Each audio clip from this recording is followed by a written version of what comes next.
कल social media पे शांता साही का व्याधित बयान हमने देखा और सुना है। उसमें बारे में बताना चाहता हूँ कि न शांता साही से मुझे कुछ लेना देना, न उनके परिवार से, न उनके कोई संपत्ति से मुझे लेना देना नहीं है। उनसे कई वर्षों से मेरी बातचीत भी बंद है। शांता साही के बारे में बताना चाहूंगा। उनके पति के मृत्यु के उपरांत एक दिन उनका अचानक से फोन आया कि मेरे बच्चे का तबीयत खराब है और हॉस्पिटल में एडमिट है। उस नाम पर उसने सुबह शाम फोन करके मुझसे 1 लाख रुपया मंगवा लिया, जो अपने फर्म के कंपनी के खाते से हमने उनके खाते भिजवाया था। और उसने ये कह के दिया कि मैं 15-20 दिन में पैसे लौटा दूंगी।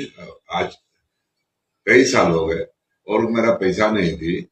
और मैं कल देख रहा हूँ, बोले कि मेरे जमीन को, तो उनको उनके 10 कट्ठा जमीन उनका कहाँ है मैं नहीं जानता हूँ।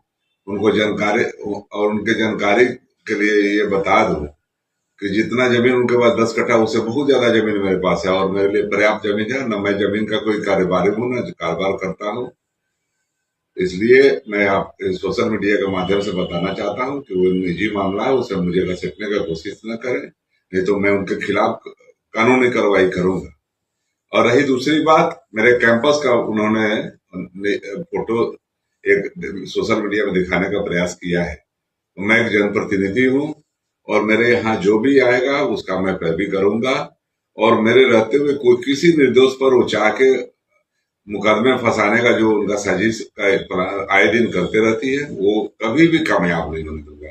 विवेक कुमार झूना जो एक अच्छे लोग हैं और अपना धंधा करते हैं, अपना रोजगार करते हैं और शांति से शहर में एक शरीफ शहरी की तरह रखते हैं, उनका नाम भी उस केस में उन्होंने गलत ढंग से घसीटा है। तो ये जान ले हो कि कोई भी निर्दोष व्यक्ति को चाह के भी नहीं। बात राजीव कुमार एमएलसी साहब भी बिल्कुल सही बात कह रहे हैं कि मैंने 1 लाख रुपया दिया था। तो मैं एक बात पूछना चाहती हूँ कि किस स्थिति में और कब उन्होंने दिया था, ये भी तो बात तो बताना पड़ेगा ना उनको। जब मेरे हस्बैंड की हत्या हो गई थी, उस समय मैं 9 माह की गर्भवती थी। मेरी बेटी पैदा हुई और यहाँ उद्यान में उसका पैदा हुई और वो बहुत ही भयंकर बीमारी से ग्रसित थी, जिसके लिए मुझे उसे गंगाराम दिल्ली में शिफ्ट करना पड़ा। और शिफ्ट करने के दौरान पर डे का 30,000 रुपया वहाँ का चार्ज पड़ रहा था और मेरे पास पैसे खत्म होते चले जा रहे थे। मेरे पिताजी समस्त खर्चा वहन कर रहे थे। तो मैंने अपने समाज के लोगों से बात किया इस बारे में, तो उन लोगों ने कहा कि समाज सहयोग करेगा। तो सही बात है, मैं भी राजीव जी को नहीं जानती थी। तो राजीव जी को समाज के ही लोगों ने सभी ने नंबर दिया मुझे और कहा कि इन सभी लोगों से बात कीजिए, क्योंकि इन सभी लोग के लिए कृष्णा साई हमेशा खड़ा रहे हैं।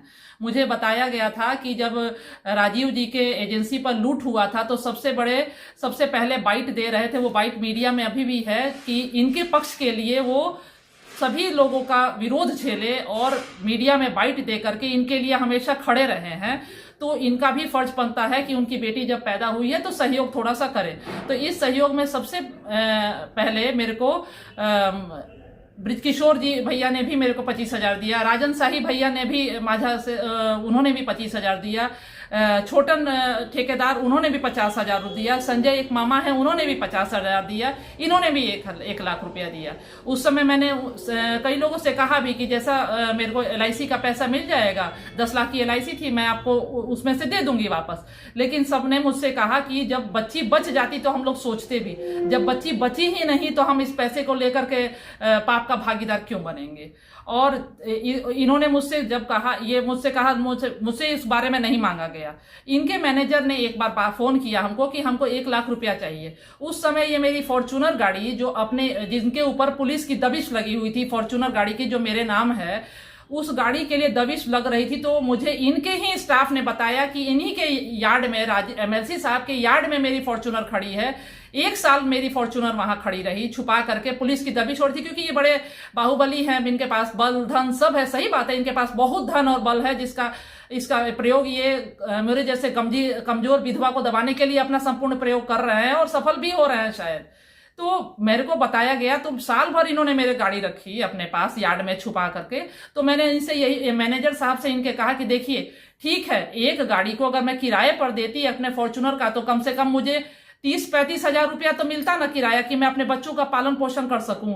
तो आपने, अगर आप बहुत बड़े बाहुबली, आपके पास 10 फॉर्चूनर है, लेकिन मेरा एक फॉर्चूनर आप अपने पास रखे हैं, तो उस एवज से 30 हजार रुपये मेरा किराया होता है, तो अपना पैसा काट करके मेरी तो इनके ऊपर उल्टा देनदारी है।